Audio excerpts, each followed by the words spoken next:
Hello there, you beautiful people. My name is Willow, and welcome back to Supreme Commander Forged Alliance Forever for another 4v forecast on Seton's Clutch. We all know the map. Some of us love it, some of us hate it, but nobody's denying that you all like to watch it. Now, before we get into introducing our players, I'd like to direct your attention to the buttons down below, including the link to my Patreon, the join button, the like, dislike, subscribe buttons, and of course the entire comment section. Leave me a comment. How are you doing today?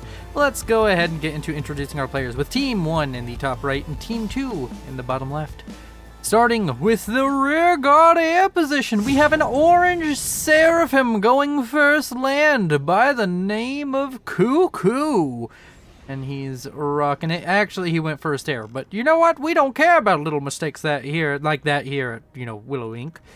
Moving on to the gray Aeon in the rock position. He's building himself a land factory first, and his name is Hash Brownies.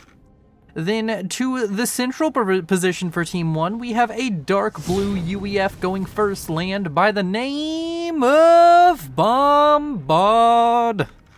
And then to the north of him on the beach slot, we have a light blue UEF. So the light blue and dark blue UEF are on the same team and right next to each other, so that'll be fun. By the name of Gulmo. He's walking over to his Hydro now. Moving on to Team 2, we're going to probably have to a little bit speed run them, but we have a white Aeon going first air, as I mess up the camera, by the name of Lord Shadow Death, a very edgy name. In his team's beach position, we have a calm walking to the middle by the name of Sir Toby going first, or Sir Tobe going first land, and strutting his stuff underneath the water now. Then in the central position, the front position for Team 2, we have a yellow UEF by the name of Turn 2K. And he is, of course, gone first land, and he is rocking his bobblehead and calm down to the central causeway. Then we have on the rock position a green UEF going first land by the name of Akeno. And that is going to round out all of the players for this game. Overall, it's a mix of, there's not really any pros. It's just an average player game. Nobody too amazing, but nobody too horrible. So should be fun to watch. Gonna see mistakes and good plays in a various combination of things. Overall, the balance of the game, of course, 88%. The map Seton's Clutch, we have these two islands, which are early contest points, and of course the middle, which is a huge point of contention early. With 13,000 reclaim, you generally want to get there and take up the lion's share of it, which I guess would be 7,000 or more, and you won, right? Usually, you don't get all of the all of this reclaimed very early. Usually there's a fighting breaks out, and some of this gets left for later. But generally, if you get to around 5,000 to 6,000, you're doing pretty good. You're in the Seton's position, the front position for Seton's. Bombard has a few mech marines and a couple of T1 scouts over here. These snoops, kind of just staging for an attack. They're trying to hide behind the wooded area of the causeway. Man, wouldn't that be fun if the game was a third-person RTS where you're controlling your units from third person, so the terrain and everything would be like, oh no, I can't see what's going on. I don't know, I have weird ideas like that. Reminds me of a game for the GameCube and Wii called Battalion Wars, and if you ever played that, let me know, because it's an amazing game. Those games were awesome, and I wish we had something like it in the modern era, but we don't. Just like I wish we had a Supreme Commander sequel that was actually good. But with that out of the way, go look up Sanctuary. It's awesome. Tatsu, if you're watching, how's it going? Alright, so these players not really fighting it out, not really throwing any shots. There are units now showing up, but all of these mech marines and scouts are going to show up and just destroy the Lobo force that Turn 2K has produced. And turn 2K is now going to get the upper hand because Sir Tobe has decided to show up. Overall, the reclaim in the middle, it's gone down significantly. We're down to about 5,000 reclaim left. Let's go ahead and check how these two players have done.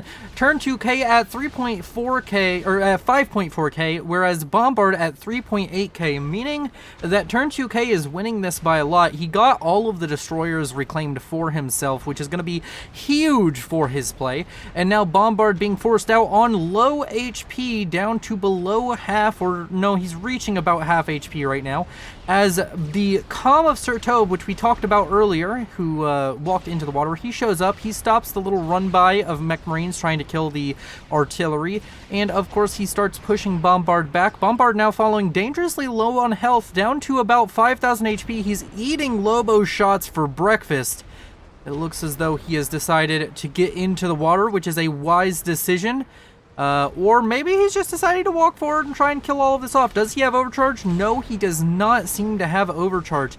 Speaking of other things, I didn't speak about it because on the minimap there was no real contesting from what I saw, but the islands going to the respective rock players. Both rock players get their islands, so both, of course, I believe it is Hash Brownies and Akeno going to be having their normal economies. Down to red HP is Bombard. I'm a little bit worried for this blue UEF here in the middle, as there is two comms putting a lot of pressure on him right now, but Sir Tobe is kind of focusing on reclaim right now. Turn 2K is about to force him into the water with the mix of artillery and his own comm. Ooh, I apologize for that. Let me take a quick drink. Water is the essential, so deliciously life-giving. So yeah, with the early kind of harassment out of the way, I don't think that Bombard is under any kind of threat, as it seems Sir Tobe has decided sending his comm back home is the play. He just wanted to help his ally win. Overall, this is going to put about 4,000 mass reclaim ahead for Team 2. So Team 2 doing quite well for themselves in the middle, but as far as I can tell, Bombard is not in any risk of completely losing the middle. I don't even think he's going to die anytime soon, as Turn 2K decides to continue reclaiming and isn't focusing on being aggressive and trying to make sure Bombard's comm dies or can't resurface. So Bombard probably going to get up here. He may even be able to get an upgrade. He should be all right. As we look at the navies, the Southern Navy has both players, that would be Hash Brownies and Sir Tobe, respectively, into the water. It seems as though Sir Tobe's got, I cannot get consistent on his name, apparently, the Green Aeon! No, we're not doing that. He managed to get into the water first, his first frigate finishing up now. He's going to be able to come over here and harass, which might be significant. In the Northern Navy, really not all that much going on. We don't have either player really I guess, never mind, I take it back. Akeno has his first frigate done as well, so the Southern team having a lead on both navies as far as the first frigate is concerned, but neither are going to be particularly aggressive with them. Seems as though most players in this game are playing very conservatively, nobody going for very, very early damage. A lot of scouts out in the water for Hash Brownies. I like to see this. And overall, we can go ahead and check in on the progress of the air players. Right now, Lord Shadow Death working on T3 Air. He has two T2 Pigeons. He should be at T3 Air probably within the next minute or two. And that's going to allow him to either produce an air unit or get his first T3 power up very soon. Meanwhile, on the other end of things, T2 Pigeons not quite finished constructing yet, so T3 not on the way yet for Cuckoo. So Cuckoo a little bit behind, but he is... No, he's not even ahead economically. Cuckoo just behind a little bit, but that's okay. You can come back from being behind a little bit as long as you play smart with the resources at hand. Overall, the resources at hand, though, are looking like this. Akeno at the first player to pass 100 mass a second. Such a prestigious thing to do at 111. Right behind him is Gulmo, his beach opposition at 76. Then Lord Shadow Death at 73. So the air player and the rock player for Team 2 doing quite well. Hash Brownies and Cuckoo are both around 60 to 67 to 69. And very nice, of course. Seton at 60, and the middle players, Bombard ahead of turn 2K. Bombard at 39 mass a second versus 29 for turn 2K. And overall, that's how the economies are shaking out right now as we wait for some more action to go on. T2 land has been achieved by Bombard, and he's also managed to get the T2 upgrade on his comm. So we could see some fire basing, we could see some really aggressive plays. He's gone for Mongeese first, and as long as he micros them, and it does seem as though he's paying attention to them, he should be able to get that range out onto the map and start really pressuring this T1 force. And as of the moment, T2 is completed for turn 2K, but he's just a little bit behind the ball. He also doesn't have an upgrade on the comm, so he's going to be pushed back a little bit here. He's running out of T1 spam, and it doesn't seem to me that he's producing enough T2 units to just push this off outright. I would like to see Bombard stop with about 5 to 6 Mongeese and then go straight into pillars, but that's just me nitpicking and nagging. Don't take my advice. I'm a bad player. Go watch my streams. You'll see what I say is true. Now then, over here in the northern pond, some aggression finally breaking out between these players. Akino and Gulmo going at it full force, and Gulmo's going to win because he has 5 frigates to 4. And math, I know it's hard, but more counter less. More stuff better than less stuff. So right now, more shit is countering less shit, and we can see that in the fact that Akino is almost out of frigates, and Gulmo has more than he started the fight with. So the more you learn, kids, you use your brain power. If you see he has 5 frigates and you have 4, maybe don't. Maybe just don't. I shouldn't be so critical. I do the same stupid shit in my games. I'm gonna stop trying to coach these players, and I'm just gonna look at the pretty flashing colors as this Mongoose force is being surprisingly effective. It does seem as though Bombard is babysitting it pretty well so far. 1 Mongoose gonna go down. Acceptable losses. He's probably managing his base a little bit, but he's gotten some wicked mass efficiency, I would imagine, out of these. Up to 1 veterancy on a couple of them, and the others getting up a little bit more, and he's starting to push turn 2K back. Turn 2K only really has T1 forces. Every time a pillar shows up on the front line, it gets focused down. And you know what is good about focusing for all of you ADHD-addled people like me? When you focus, you achieve. And what these Mongeese are doing is achieving killing pillars. So, keep on focusing, even when it hurts. I don't know what this mood I'm in, but I think it's quite entertaining. I'm entertaining myself at the very least, having a good time. We are in this Willow cast today. And yeah, things going all right. Down here on the southern side of the map, really not that much going on other than Bombard assaulting. Akino, despite the disastrous start, losing 3 to 4 frigates. I know, horrible. He's up to 16 frigates in this northern pond. Versus Gulmo, who is sitting on a formation moved, which is very pretty. Oh, that's pretty. 12 frigates, and they're both UEF, so we don't have to worry about whose frigate is better than the others. They're the exact same for all intents and purposes.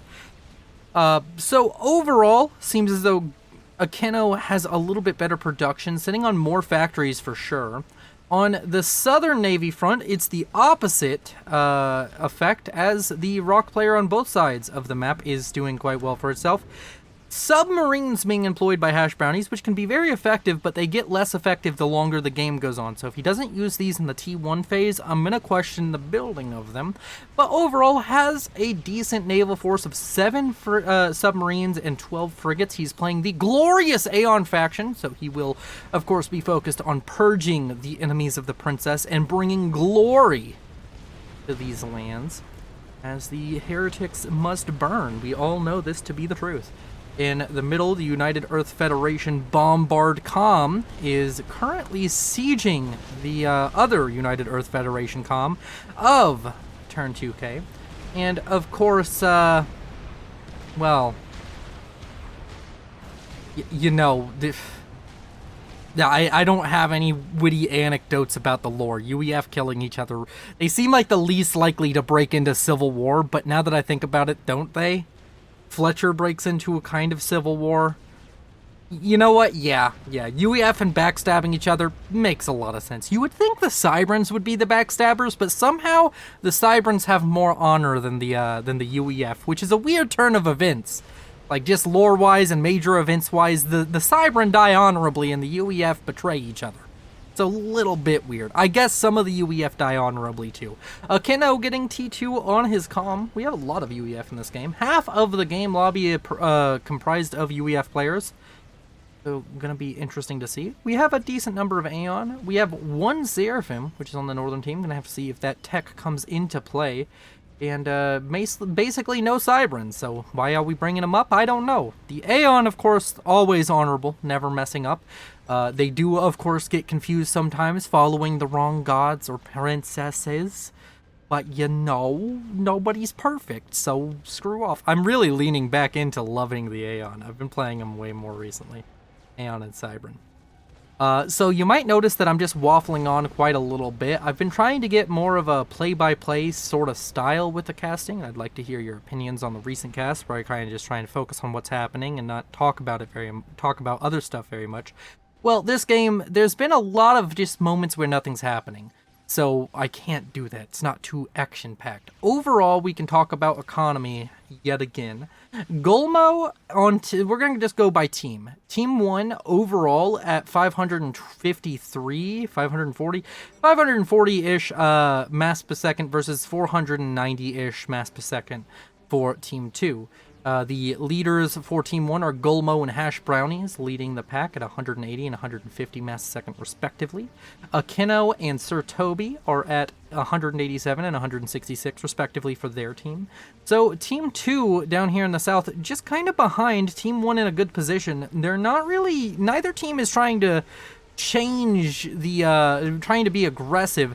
There was a drop up here, which I'm surprised I didn't notice. I was like, where is all these sounds coming from? There's a drop up here, and Akino has dropped his comm to the island to try and deal with the drop. Akino had falling pretty low on health, but it seems as though there was a T2, possibly a drop of Sparkies on this island. Gonna take out all 5 mass extractors. I feel really bad for missing this. I was just talking about how I was trying to be more play-by-play, and then I miss a huge play. Overall, though, not going to be too impactful. I'm sure most of these mexes were T1. If they were T2, then oh well. And Akino is going to be able to rebuild this island. He did drop his comm, which is a risky play, and now we could see some kind of punish if there is any strat bomber laying around for Cuckoo. He could definitely just tell it to attack the comm, and that would be a really dangerous position for Akino, as he's sitting at 5,000 HP. He could, I think that's 2 strat bombs worth of damage, so gonna need to be careful now. A bunch of T1 bombers were also used to try and deal with that. I do like to see players try and take the islands away from the person who gets there first. But overall, as I was saying, a bit more stagnant. But let me know what you think about the more play-by-play kind of thing, instead of trying to analyze what's going on. And, of course, here in the middle, Bombard starting to firebase. He has up a tactical missile launcher. I don't think it's fired yet, but I don't think it'll get very much done, as there's already a TMD on the way. Walls now being constructed by turn 2K, which is going to really stifle the army of Bombard. But now Bombard getting bombed massively by all of these Scorchers that were built up by Akino. And this is going to produce an unfortunate situation for Bombard, where he's going to be stalled out. He has that tactical missile launcher. He is now going for a second tactical missile launcher and for T2 static artillery. If he could get a T2 static artillery creep going on, this could be huge for his team. He could manage to break the entire position of turn 2K and really set him back. If he can kill off all of his economy, it really stifles your opponent's ability to out-eco you. And Bombard doing quite well with that T2 upgrade. In the Southern Navy, it seems as though things are about to pop off, as well as in the Northern Navy. We're going to play a little bit, we're going to watch a little bit more zoomed out for a minute, because it seems as though both players, Sir Tobe and both of the Rock players, are wanting to get some action. It seems like they're both posturing relatively aggressively. Down here in the Southern Pond, there are 3 destroyers and a cruiser already finished up now for Sir Tobe. And of course, Hash Brownie's still sitting on a ton of T1 units. He has mostly T1 units, in fact. He does have a lot of submarines. He's going to start pushing in towards the navy of Sir Tobe, and he's going to try and get aggressive on this, but the destroyers are going to be a huge part of this.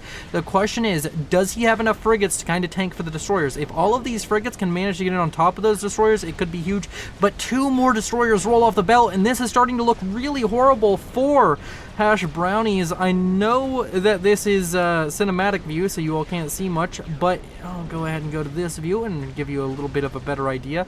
So currently, the forces for Hash Brownies have just kind of been destroyed, cut in twain. If I had to describe it, as maybe 1 destroyer is going to go down, not even. And now there's going to be a huge reclaim field left right on the doorstep of Sir Tobe. And he's going to be a happy camper as these forces are pushed back. In the Northern Navy, there are much bigger plays. There's much more at stake in the Northern Navy, both players having a lot more naval forces. And it seems as though there are T2 units now out in the field in the Southern Navy, of course, for Hash Brownies. But it's 1 Exodus versus like 5 now. He's gonna be in a really rough position. T1 bombers coming in and destroying. Oh my god, T1 bombers out from Sir Tobe have come in and destroyed a ton of the production, the build power for Hash Brownies. That's really gonna hurt him. Oh, that's going to really slow down his T2 production. I'm sure he can afford it. He's sitting on a very strong economy. All of Team 1 in general are ahead of their counterparts economically. The worst defender on Team 2, of course, is going to be Turn 2K, still sitting at 33 mass a second. He's only gained about 5 to 6 mass a second since we checked in on him at nearly the beginning of the game. And as we pass this 20-minute mark, it's starting to look like this Southern Navy may be going to Sir Tobe. Despite being massively behind economically, he's over 50 mass a second behind his counterpart. He got to T2 faster, and he's got those Exodus out so much faster, and it's working out for him very well. There's also some tension boiling in the northern pond, as I do believe that Aquino is just ahead naval-wise. He probably would have naval supremacy if a fight were to break out. And right now, Sir Tobe is really just using his navy as a cudgel to try and beat down this island on the eastern side of the map. It just seems as though Hash Brownies doesn't have a great response to this. He is going to force back the navy of Sir Tobe just for a moment, but he needs to get a lot more T2 units out. He's getting a lot more factories to T2, and honestly, if I were in his position, and I know I'm trying, I'm so stupid. Why am I doing this? Get more naval factories. That's my advice to you. Now, over here to the northern side, there's some tensions flaring up. There's some shots being exchanged, some frigates going down. And speaking of which, earlier, those frigates that went down, 3,000 mass. That is, of course, I believe that is slightly more than a destroyer. That is a destroyer and a half worth of mass dropped on the doorstep of Sir Tobe, so that's going to be something he'll be happy to scoop up, and definitely enough to be able to get a T3 mechs if he really felt like it. So a very fortunate turn of events for the green Aeon in the southern pond, of course. Both the players down there being Aeon, so I don't really have a horse in the race. Same with this northern one. Don't really care about the faction because both factions are the same. Speaking of the northern pond, though, it seems as though Bombard agrees with me that it just seems as though Aquino has a slight lead in unit production. As T2 units start rolling off the line for Gulmo, that might change. And of course, T3 units, a complete T2 skip out from Aquino, going for a battleship very early and almost done with it. But the same could be said for Bombard, who's going for a Nexus already. And T3 has also been achieved, of course, for Gulmo. Both players on both teams. There's 3 players in this northern pond. All 3 players have decided that the T2 phase is completely irrelevant to them. And they have all gone straight for T3 Navy, and it's going to be a very spicy fight when it breaks out. Down here in the southeastern corner, we looked away for a little bit just to check on that northern Navy, as though even though there's not much going on. The destroyer hit force, now out for Hash Brownies, has gotten in, and it's found the destroyers of Seton undefended. He's found his opponents with his opponent with its pants down. Oh, if there was a little bit more focus fire, this could have been horrible for Seton. That could have been all of his destroyers dead. He was outnumbered destroyers wise right there, but it just didn't amount to anything. The good news is, though, it doesn't seem as though Seton has the numbers or the economy to just straight up deny naval production for Hash Brownies, because he's just not able to get enough units out here quick enough to deal with the enhanced production that Hash Brownies has made. In a very short period of time, he's gone from very little T2 to a ton of T2, and it seems as though he's catching up with Seton. Seton is getting into the production line, is going to be killing off some of that build power, as in the northern pond, it seems as though some battling is about to kick off, as the first Neptune Battlecruiser has been completed. And now these players are going to want to fight it out. Of course, it was a Battlecruiser start. Both sides went for Battlecruisers. I said Battleship earlier. I'm dumb. I am completely stupid. But Battlecruisers are going to fight it out over there. The destroyer force out for Hash Brownies, as I said, was starting to get a little bit overwhelming. It did manage to push back the force of Seton, who wasn't even really able to deal major economic damage, as these T2 mexes have already been rebuilt, mobile shields being used to protect those T2 mexes. Up here in the northern navy, a bit of fighting going on as the massive navies exchange blows. Mostly T1 forces here, though, so the Neptune's hugely important. Gonna have to see if these Neptunes are microed properly.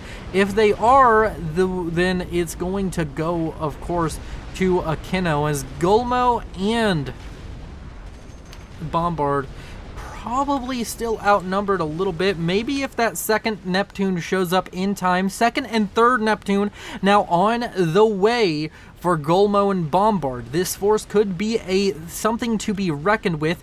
Drops for reclaim now being produced for Gulmo, or maybe these are just drops to try and get himself more presence on the map. You could see players build factories. A lot of players really like doing the factory build strategy over here. These are, of course, Sparkies, so they're going to have to be reclaiming mostly, but they're going to build some T2 torpedo launchers. Don't think the torpedo launcher... Oh, no, that's a sonar system. So never mind, I am wrong. Overall, the Neptunes firing off at the units for Akino. Akino has his own Neptunes, but he's outnumbered on Neptunes, and those will deal with a lot of frigates on their own. Bulwark shield boats coming in and going to be able to help protect the units out for Gulmo and Bombard, but it seems as though Gulmo, the one with the shield boats, is starting to have a little bit of trouble affording his power bill, as he is power stalling, and it seems as though Akino might be able to just push forward and get a lead on this naval fight, which has been brewing for such a long time. In the Southern Navy, it's much the same story. We have a lot of players kind of just fighting. We have Hash Brownies and not in Seton. Not a lot of players. We have these two players fighting, but the fight is kind of gone stagnant. It seems as though Seton is maybe eventually going to be able to get a advantage, but over here in the north, the Neptunes have been pounced upon by the Thunderhead frigates, and they're going to start dealing massive damage to these Neptunes. The Neptunes are really good against the frigates, but they need to be kept at somewhat of a range. Once they get swarmed, they go down relatively easily, so much so that hover spam is relatively effective against Neptunes if you can get it in on top of them. It can be very mass efficient trade-wise for your money, but it seems as though the Neptunes for Gulmo specifically are going to get out. All of these bulwark shield boats trying to protect one Neptune that's now been built by Bombard. Bombard starting to get up a lot of T3 engineers for build power, possibly going to see more factories going up to help produce units. We now have our first set of battleships coming out onto the field. 2 battleships for Gulmo. On the other side, still battle cruisers in production, so this could be huge. Double battleship right now could be amazing for Gulmo and Bombard. And Gulmo and Bombard, I really think, are in a strong position right now. I think, if anything, they might just want to get a few more naval units out, or a few more naval yards for producing frigates. I know I said few more naval units. Of course, you always want more naval units. Lot boat is an important part of every person's diet. Now then, on the eastern side, it's not looking so good for Team 1, as their rock player Hash Brownies is now starting to get some support out from Cuckoo, who is gonna be showing Cuckoo like a clock. Okay, I don't know what is with my voice. I'm going crazy. Cuckoo, who's showing up with some torpedo bombers to try and help out his Aeon ally in this eastern pond. Seton still putting in a decent fight with his opponent, but I think Hash Brownies, all of Team 1 could really learn that more frigates equal good, because both sides struggling with their frigate count. In this northern side, massive UEF navies just duking it out with each other. Oh, it's so beautiful. Oh my word. These Summit-class battleships able to fire from such an impressive range, outranging all of the other battleships.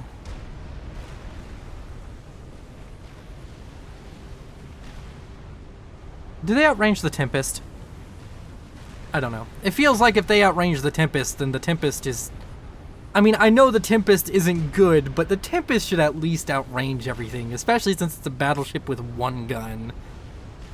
It does have dope freaking torpedoes, though. Battleships en masse now for Team 1, along with Neptunes.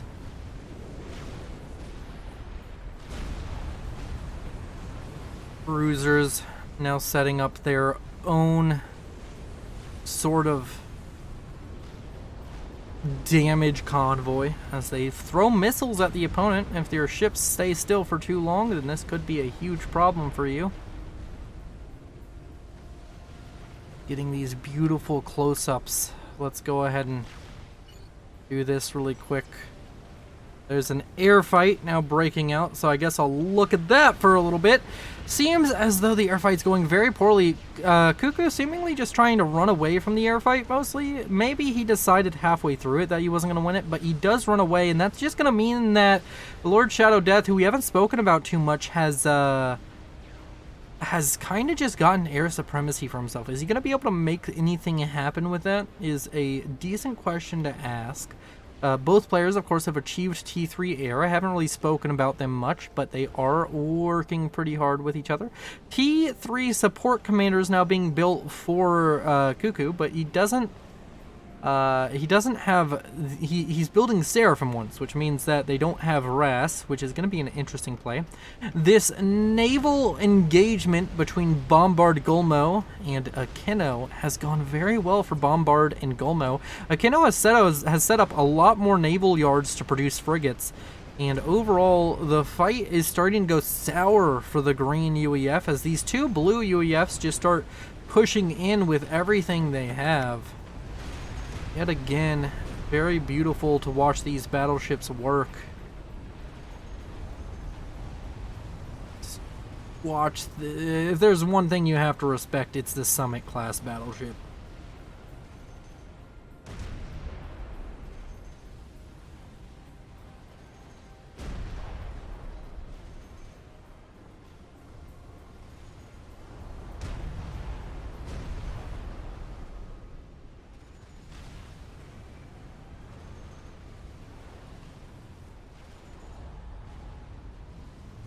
All right, enough of staring at the UEF battleships.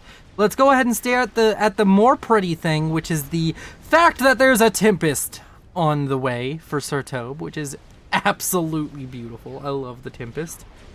And over here on the eastern side, it seems as though he may really need that Tempest as the large swarm of Exodus out from Hash Brownies, which I love to see right now, are starting to exact a lot of pain upon the forces of Seton, who's just kind of fallen behind in naval production. Is that because he's building a Tempest? Possibly. Is the Tempest going to be able to fight this off? Possibly. But these questions and more to be answered soon.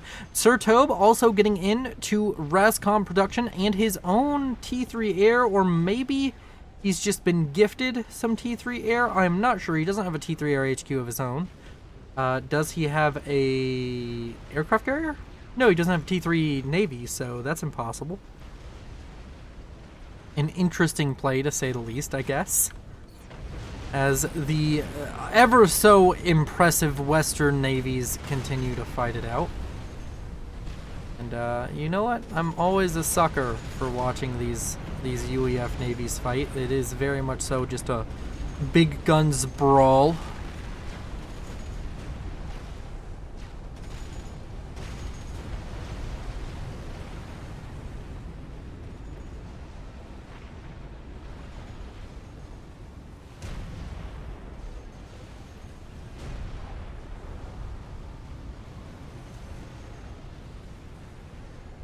Come on, both of you fire at the same time. Fire at the same time! Do it for me! Ah, not gonna happen. I don't think. Maybe.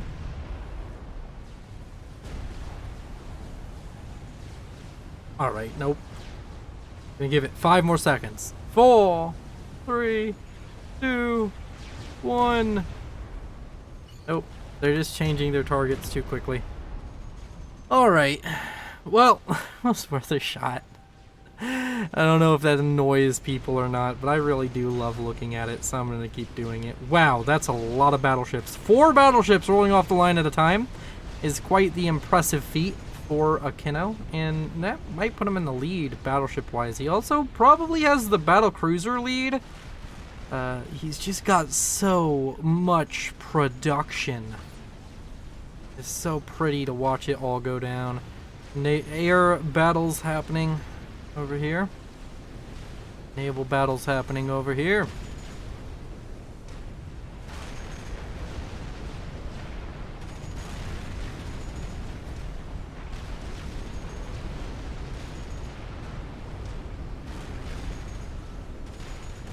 Just watch them fight. Watch them go kill each other for our entertainment.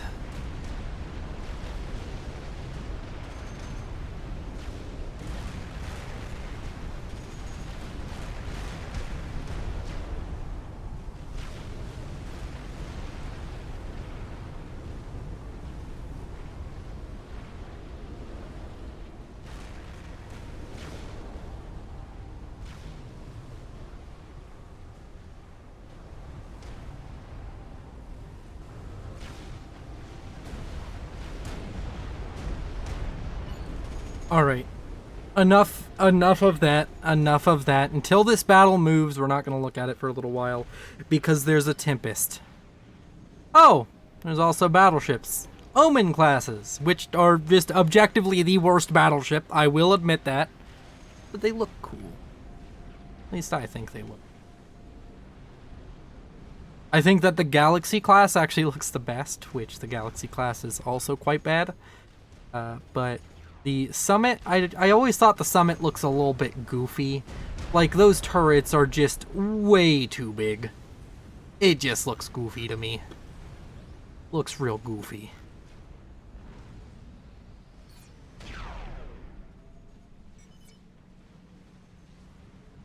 Staring down the barrel of a 45. It's not how that song goes, but it's close enough. Like, it's not even how the tune goes, but it's close enough not to get copyright struck. Give me another shot, Tempest. Give me another shot. I'm gonna watch your beauty. Your beauty happen. Oh, look at that. The Tempest gives me those beautiful shots every time. This is just devolved into Willow gets very happy about Aeon and UEF ships. I just get very happy about Boat, okay? Okay, I've looked at Boat long enough. Let's talk about the game and the state of things, because it's been relatively stagnant. There has been a lot of fighting going on, and I know I've just been mesmerized by the pretty colors, and I hope some of you all have been too. But this Northern Navy is just starting to look really, really unfortunate for Team 1. Team 1 has had this economic advantage for the entire game, but Team 2 has caught up, and a lot of that catching up has been through Aquino. Aquino is now 200 mass a second ahead of Gulmo, which might be okay if Bombard is throwing everything into the Navy, but he isn't. And right now, it's starting to look really, really dire for Team 1. There are so many battleships in the water right now. There are so many Summit classes just bringing a rain of death and destruction onto the navies of both Gulmo and Bombard, and it's just creating a huge mass field. And this mass field is on Aquino's side, and since Aquino's winning, he's gonna push forward and he's gonna start taking this over. He has no lack of factories with which to build engineers. He has no lack of engineers or support commanders to throw at this. If he realizes that Reclaim exists, which we know that even higher rated players can forget it exists sometimes, if he remembers, this gets huge. Right now, Hash Brownies and Gulmo are at the lead of Reclaim with 59,000 and 54,000 respectively.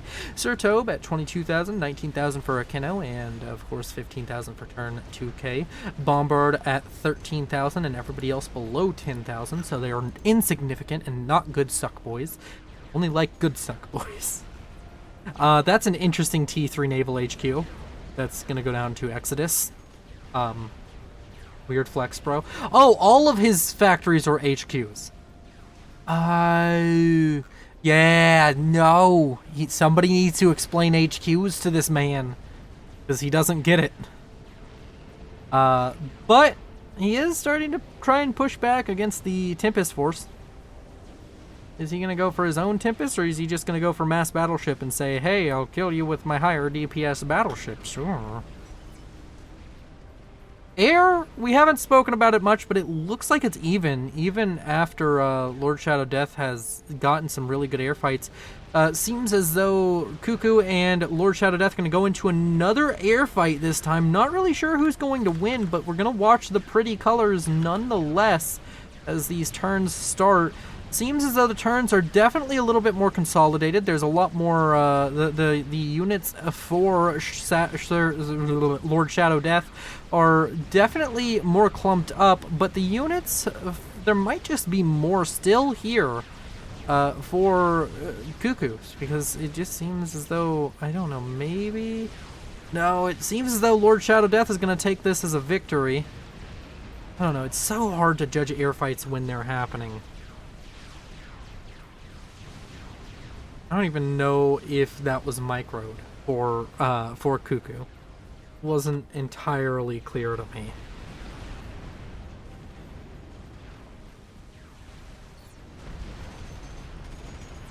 Man, I'm gonna have the pick of the litter when it comes to thumbnails.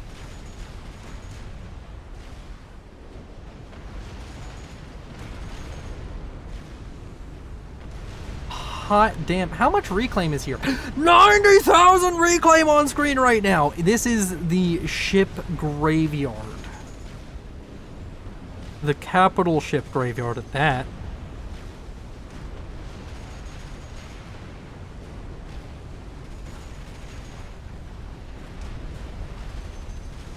Thurnis Haley would be proud of the lot boat going on right now.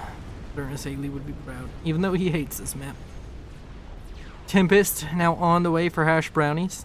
I'm just along for the ride at this point. Not even really. Yeah, it's just pretty colors and flashing lights. That's all it is. The economies for both teams are pretty much even. Team 2 being a lot more efficient with their units, though. They're getting a lot better trades. Mass for mass, they're more efficient. So Team 2, definitely, I think, starting to pull this one back. Team 1, it still seems as though Gulmo is just, he's built all these naval factories right here, and he has decided that he is going to attempt to just drown his enemy in the blood of his own units. Unfortunately, these are boats, so they float. The blood won't drown them.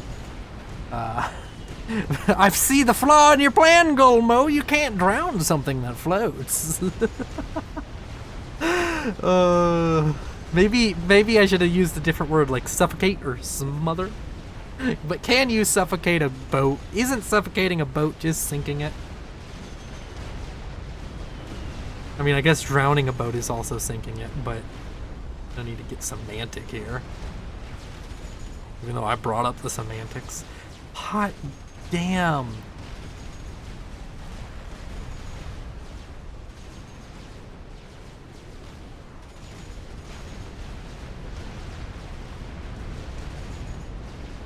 Tell me this ain't beautiful. Somebody try and convince me that this ain't just absolutely categorically fucking beautiful to watch. Just look at it. Look at it. Use your big eyeballs and stare at it for a minute and tell me you are not entertained. All right? There we go. The Tempests firing at each other. No, actually, they're missing each other. They're firing at anything but each other.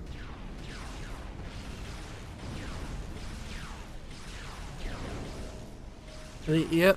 This is Seton's now. This is why I actually like Seton's. I just love all the pretty thumbnail shots I can get.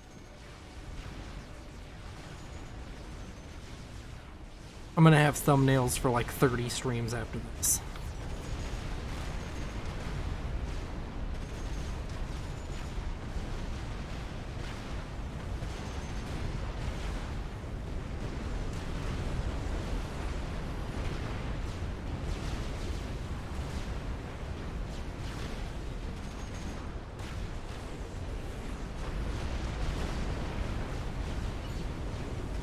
So, as I was speaking about not so long ago, Akeno starting to make progress in this northern pond, starting to push back Gulmo.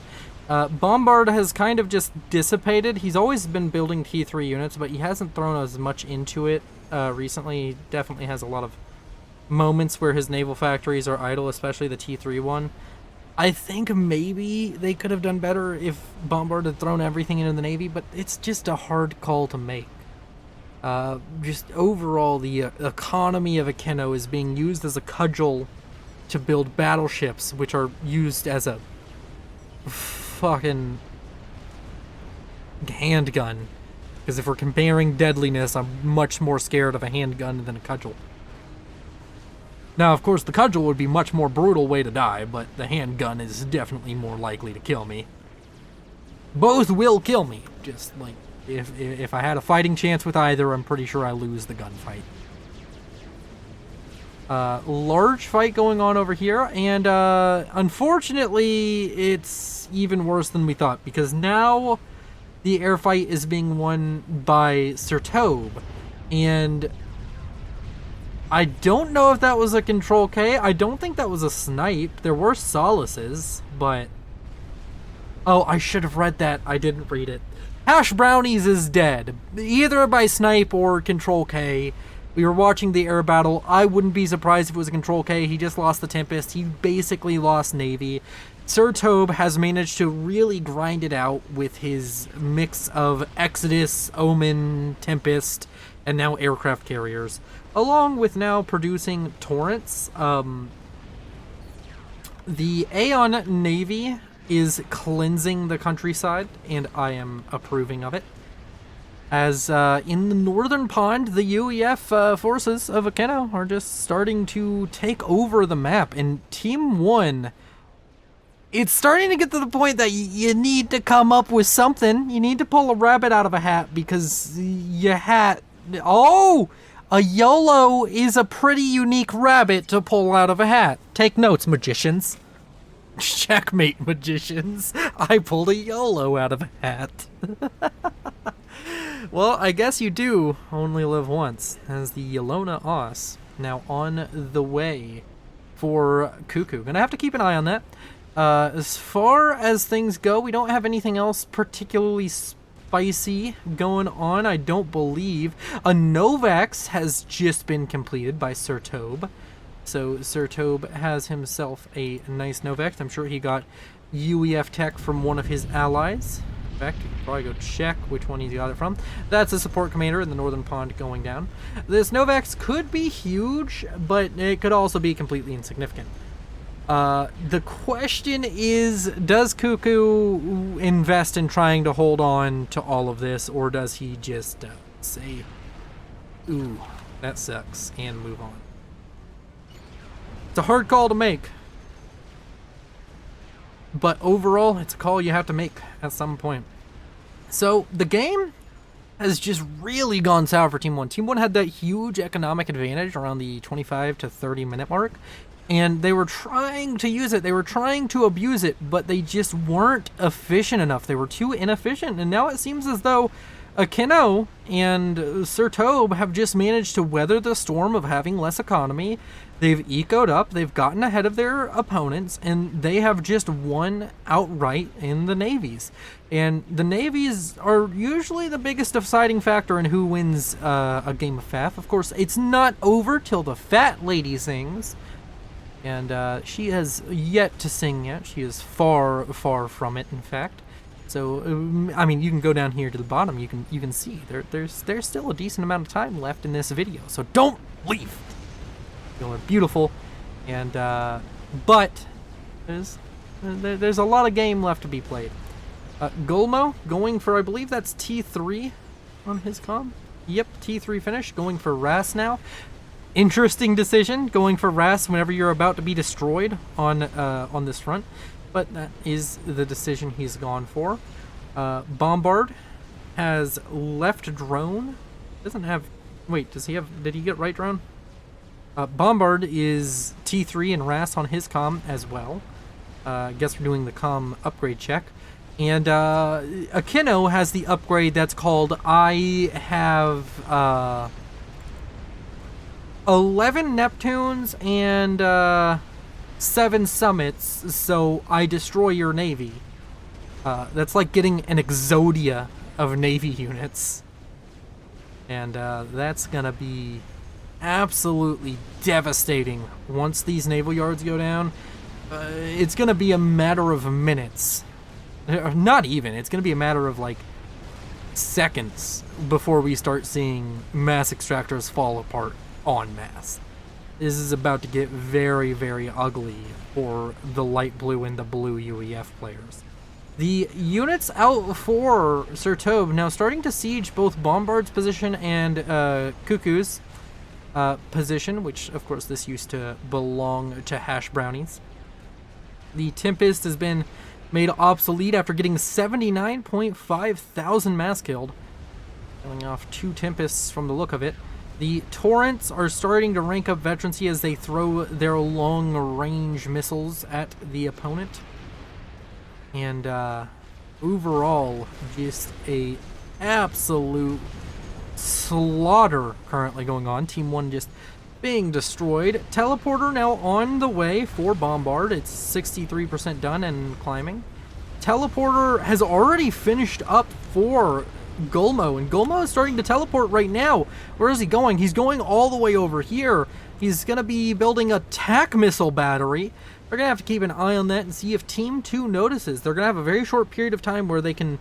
I doubt anybody's zooming in over here, so nobody's going to see that. Let's just be realistic. But they'll have a very short period of time where they're going to be able to see him on radar. Will they notice it?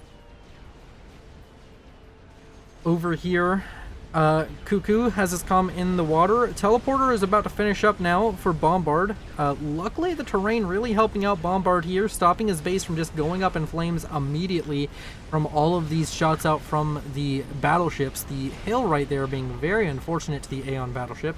I think the Aeon has a pretty low trajectory on its battleship, doesn't fire quite as high. I guess we can just kind of look at where the Summit classes fire, if we can see one. Where are all of his summits? Oh, they're back here. Yeah, it definitely seems as though the summits fire a little bit higher than the Omens. Bombard has finished up his teleporter upgrade. And now Cuckoo is, of course, still working on that Yelona. It's up to 65% complete. Of course, that's definitely been spotted by the defense satellite, the Novax, which... somebody pointed out the other day, I've never seen a Novax used defensively, so it's very much so an attack satellite, but weird oversight. Currently, ooh, that's a bad power stall. That's a real bad power stall. He asked for mass. He could not afford to spin mass. Spending mass was a bad idea. Trying to spend mass on this YOLO apparently really messed him up. Needs to get a little bit more power. He has a few more power generators queued up, but that could have been hugely horrible for Cuckoo. And the Air Forces are starting to try and battle it out. A bunch of Strat Bombers now on the way for Lord Shadow Death. Let's go ahead and watch them come in, and I accidentally messed that up. Cuckoo Control K's out of nowhere. I guess maybe he sees the Strat Bombers, but he has a lot of shields. Why can't I do my fancy observer tricks? Okay, well I can't do my fancy observer tricks as now the Strat Bombers for some reason stopped moving. But I would guess the Strat Bombers are probably going to be targeted onto the YOLO, which is now being built by Gulmo. Speaking of Gulmo, his comm's over here building a TAC missile battery, and same of the comm of Bombards, so that's going to be an interesting thing to keep our eyes on. Strategic Bombers come in. The shield's not quite yet down. A few more are going to come in, so maybe if some of these get a second pass. But all of the ASF now out for Gulmo, starting to try and shoot everything down. There's a ton of SAMs built up around the map, formerly by Cuckoo, who's just kind of given up.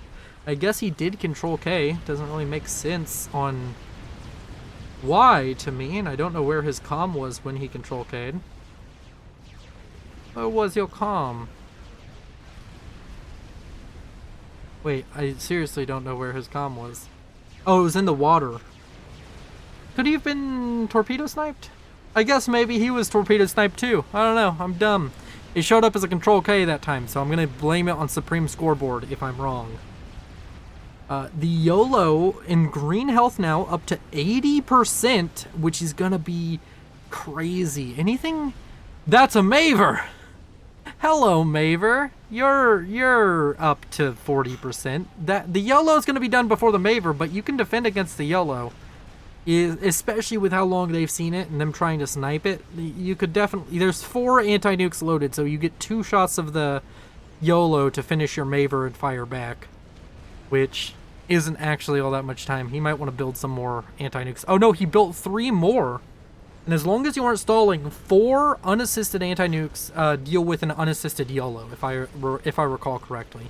So that could be huge.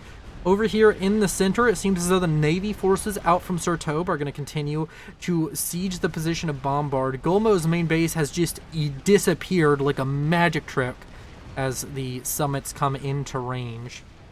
And over here we have a beach landing finishing up for Seton, who's going to continue his assault onto the land and try and end this game. He also has, of course, the defense satellite, the Novaks. Okay. So these tactical missile launchers are starting to get a little bit scary. He could kill off Lord Shadow Death immediately right now if he felt like it. Actually, I think either player could, now that I look at it again. So this could be a very dangerous position. Do these TML reach the comm of Seton? No, they do not. Now, of course, they don't necessarily know where all the comms are. They will see the Maver right now, and it seems as though the scouts maybe get into the main base of Lord Shadow Death, and once that happens, that is a very scary prospect for the White Aeon. They don't know it yet, as they have yet to scout anything. Oh, this isn't stealthed anymore. Bombard is in a power stall? Why isn't that stealthed anymore? Is that in Omni range? I wonder why that isn't stealthed. This is using power. That's a strange issue. Maybe that's a spectator bug, a replay bug. A bunch of Strat Bombers now over the base yet again of Gulmo, this time trying maybe to go for the YOLO again. The YOLO almost done. The YOLO finished up now, and the Strat Bombers are coming in. Is the YOLO going to be able to fire? There's a lot of Strat Bombers coming in, but there's a lot of Seraphim Shields, and Seraphim Shields very, very strong. Is it gonna be enough? I don't know. Those strap bombers weren't enough. There's still a shield, one solitary shield standing, but now come in the broadswords. There's a bunch of anti-air in the area. It can probably shut down the broadswords. The broadswords are starting to fire, but this isn't a repair command. They need to be on repair. If they aren't on repair, then this is gonna be a really bad situation. No! The yellow goes down. And over here, the tactical missile snipe is going out for the Maver. The Maver's not even gonna get a shot off. Both of the game enders getting ended before they can end the game. And the game goes on. Support commanders going up in flames. The tactical missile battery has killed off a Maver, and he's teleported out as Gulmo. Where did he go? Not entirely sure. There's a lot of... Oh, he's in his quote-unquote main base now, as the yellow has died. The tactical missile launcher now firing towards Lord Shadow Death. And Akino asking why. Also, it's unfortunate that you didn't have enough tactical missiles to completely destroy the wreck there. The Maver is going to restart at about 20% HP, which is, I guess, respectable. And now the tactical missile launcher is going to come in. Lord Shadow Death realizes too late, though! And Lord Shadow Death is going to be ejected from the game prematurely. Is there anybody else who's under threat of dying? Turn 2K has his head poking out of the water, which means he can be hit by tactical missiles. If Bombard or I think actually either of them can hit him, unfortunately. Yeah, they both can.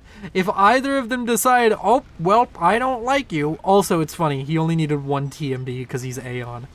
But if either of them decides to just fire, oh, they just scouted the comm again. Does he fire on to the comm of Turn 2K? He does! Turn 2K, the T3 upgrade isn't worth it! Turn 2K! It's not worth it, man. I don't even know it was Ras. Well, you're gonna die a little bit richer. Oh, ate it right on the face. Unfortunately, this is Seton's, so it's full share. So those snipes, they don't really achieve much. Now you have Akino, who beat 2 players in Navy by himself with 3 bases, and halfway done with a Maver. He's sitting at 1.8 thousand mass a second. He's finishing that Maver. Gulmo and Bombard put on a decent fight. Bombard teleporting closer. I think he's trying to get at the comm of Sir Tobe. But I don't know if that's going to happen. Or maybe he's going for the Novex. Hard to tell. No, he's going for the comm. But it's been spotted. As now Sir Tobe sends all of his air forces. This, somehow, they didn't spot it even though it was on radar the entire time. I'm guessing it was on radar the entire time. I don't know how. Answers in the comments. Let me know how they saw that.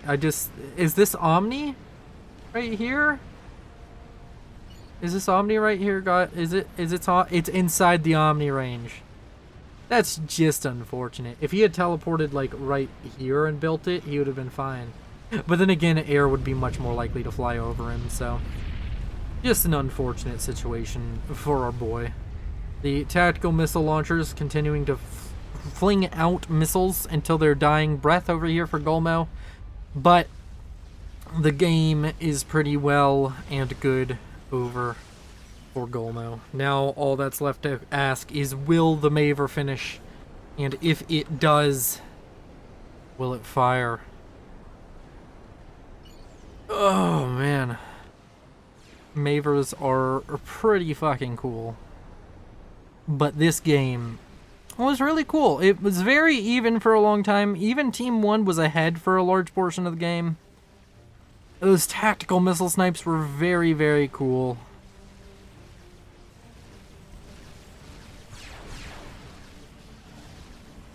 But in the end, doesn't matter how hard you try. And you can try so hard. But as they say, in the end, it doesn't even matter. A bunch of torpedo bombers trying to come in, maybe for Akino's comm. Oh, they are going for Akino's comm, who has pulled out of the water. Which, valid. I think that was another experimental finishing. I don't think that was anything crazy. The Maver is gonna finish in probably a few seconds. Health is flying up on that Maver, and we're gonna speed up the game a little bit. Yes, for your viewing pleasure.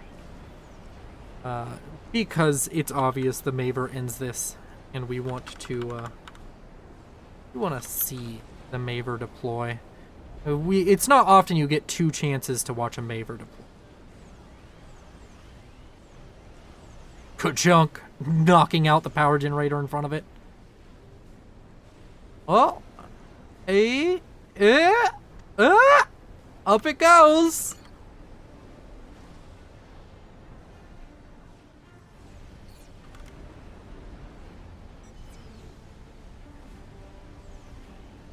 The gigantic death ball shall fire soon. Wow, that shield in the background is very...